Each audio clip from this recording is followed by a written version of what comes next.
Now I'm going to take you through the poem Havisham by Carol Ann Duffy. Here's a full copy of the poem, just if you want to be able to pause and come back to this. It's a good idea to start with a printed copy of the full poem so that you can annotate as you go and you've got notes to come back to. Where does the title of Havisham come from? Well, it comes from Miss Havisham, who was one of Dickens' most memorable characters in Great Expectations. She was jilted on her wedding day, and she stopped all the clocks at the time that she got the news that her fiancé wasn't coming, and she's still wearing her wedding dress, her veil, and one shoe decades later. Pip is the main character, and she's part wicked witch, part fairy godmother to Pip. And all the way through the novel, he believes that she is his benefactress and that one day she's going to make him wealthy. But all the time, she's grooming her beautiful but cold adopted daughter Estella to be her revenge on all men. And when Estella asks what she's meant to do with Pip, Miss Havisham's response is that she should break his heart. Carol Ann Duffy writes Havisham in 4 stanzas, and each of them has a distinct theme. So the first of them deals with the character's murderous hatred for her former lover, and then the second one summarises the symbolism of the dress that she's wearing, and the third introduces a new idea, which is that she has these sort of distorted erotic fantasies, and then the fourth brings all of this violence, symbolism of weddings and fantasies together to give you this complete picture of her broken mind. Some of the techniques that Duffy uses to do this: oxymoron, enjambment, caesura, so you get words combined in uncomfortable pairs, you get lines that flow over in a way that feels untidy, and you get breaks within lines that makes things feel sort of snipped up and incomplete, and all of that completes this feeling of chaos and disorder that you get throughout the poem. The poem opens with the lines, "Beloved sweetheart bastard." And beloved sweetheart, you have this feeling that it's going to be a love poem, and that to start with it seems to be addressing him. But then the word bastard is a shock.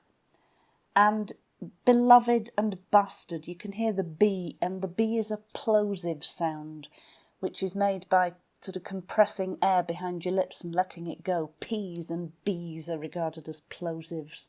And it seems as though she's almost spitting the word, particularly bastard.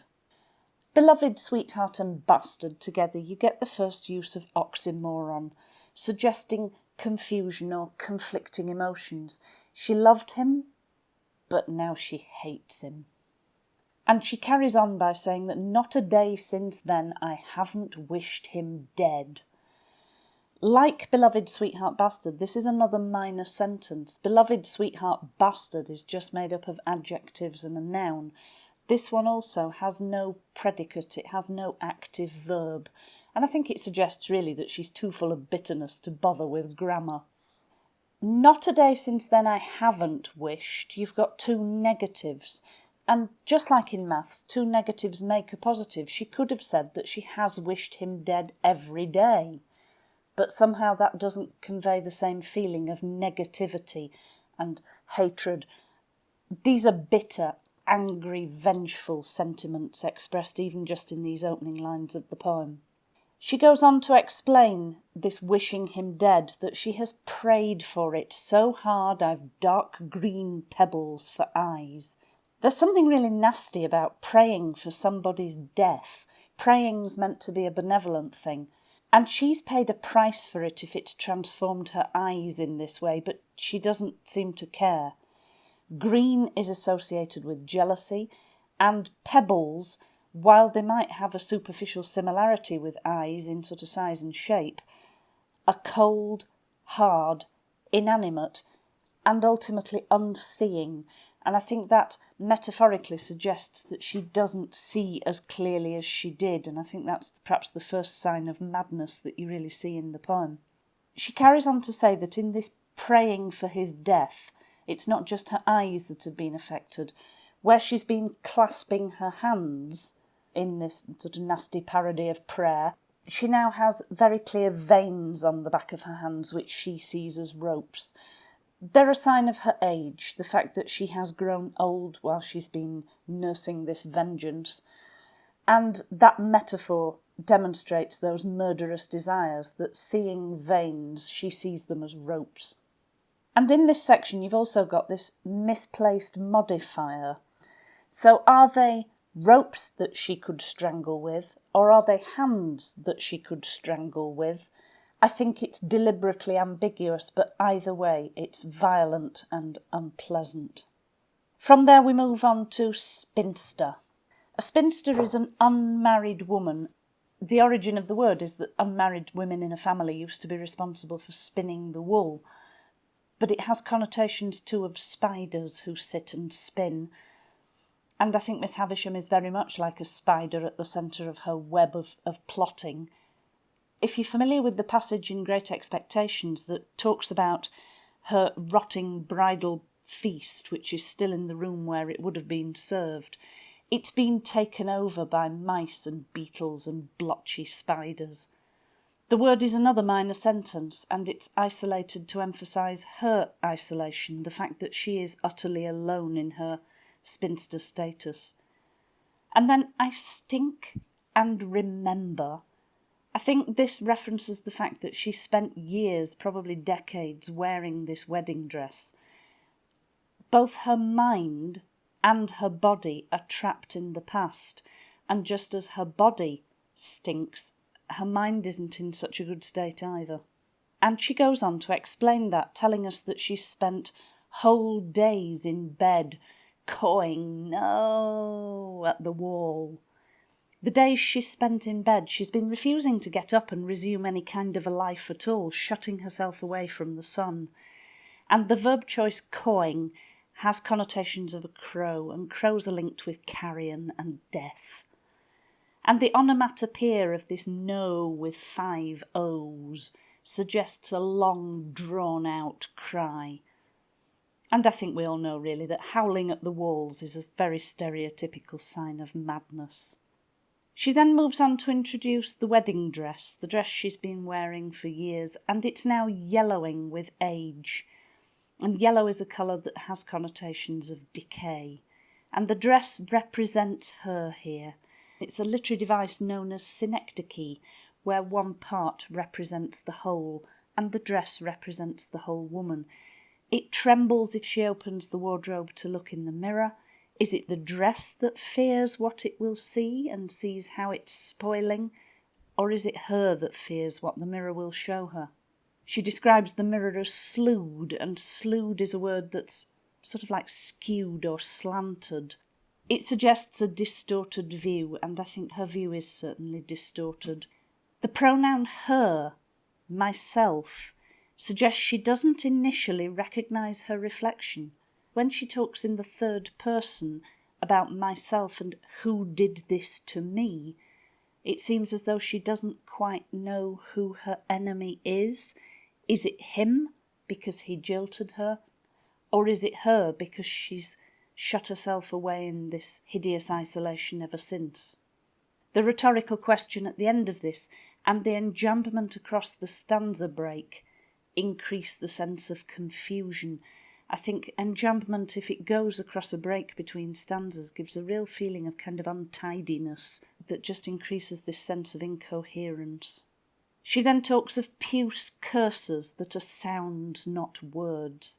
Puce is a sort of nasty dark reddish-brown colour that's linked with the ideas of fever, illness or rage, all of which are sort of appropriate here. The fact that these curses are puce, you wouldn't normally give cursors a colour, so this confusion of sound and colour. There's a medical condition called synesthesia, which involves a fusing of the senses, so people with synesthesia will say that they can smell numbers or hear colours. That's what you've got happening here. Sounds, not words, tells us that it's just become a sort of meaningless noise. I think that's partly because if you repeat something often enough, it does become meaningless. It perhaps suggests repetition. But she's become incoherent, and language has somehow failed her.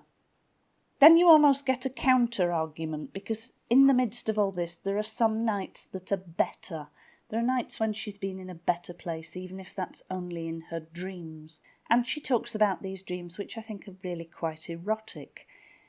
The lost body over me. Lost suggests frustration, that she knows that it's really something that doesn't belong to her, even in her dreams. And the fact that she talks about her fluent tongue in its mouth or in its ear.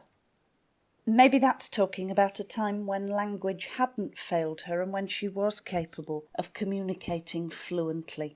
I think it's also kisses, and I think it is quite an erotic dream.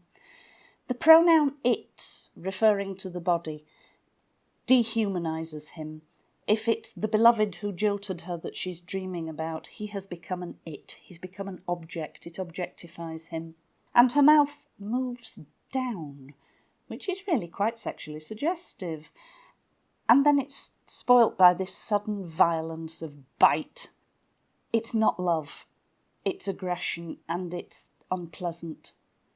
Then we have another instance of enjambment between the stanzas as love's hate. And I think that enjambment creates a pause between love and hate and kind of creates the tension that should be there with that oxymoron. She hates him because she used to love him and he rejected her. So there is reason behind that. But love's hate, this oxymoron, lurks behind a white veil where you would normally find the bride. And I think you get a theme that picks up strength from here of subverting all the images of a traditional wedding. All the happy things are replaced with bitter, angry, damaged things. And this thing about love's hate lurking behind a white veil is the first of them. The second is this red balloon bursting in her face. I think it's probably symbolic of her heart. And you get this sudden violence in the bursting of the balloon, and it bursting in her face is quite confrontational. And again we get caesuras here breaking up this line, in my face, and then we get bang. And again you've got the plosive B and onomatopoeia to create this sudden explosive impact. I think it's quite ambiguous which sentence either side of it the bang belongs to. Is it a red balloon bursting? Bang. Or is it bang, I stabbed at a wedding cake? I think the ambiguity is deliberate because it works either way. And yet again we have this violent reimagining of a positive wedding tradition. So the cutting of the cake, which is normally a happy thing that the bride and groom do together, she does on her own, and the cutting of cake and sharing of food has become stabbing. It's become imagery linked with murder.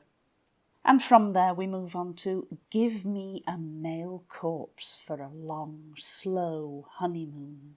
It's not necessarily her lover's male corpse. The indefinite article a, give me a male corpse, any dead man will do. And I think this hints the vengeance she pursues against Pip in the novel, that any man is fair game, any male. Pip's only crime really is that he is male, and that's enough for her to persecute him. A male corpse for a honeymoon, there are definite suggestions here of necrophilia, which is making love to dead bodies. And this subverts another happy image. The happiness of a honeymoon is twisted with this macabre and menacing image of the male being dead. Give me a male corpse? Who is she asking? And then another imperative verb in the last line, don't think. This one is very clearly aimed to the reader. Don't think it's only the heart that breaks. Again we've got this plosive B. Is this her voice breaking as she begins to weep? Is this sobbing? When she says it's not only the heart that breaks, what else is broken? I think we can clearly see that it's her mind. And it's nice how the breaks actually fractures the word break to give us this image of a broken heart and a broken mind.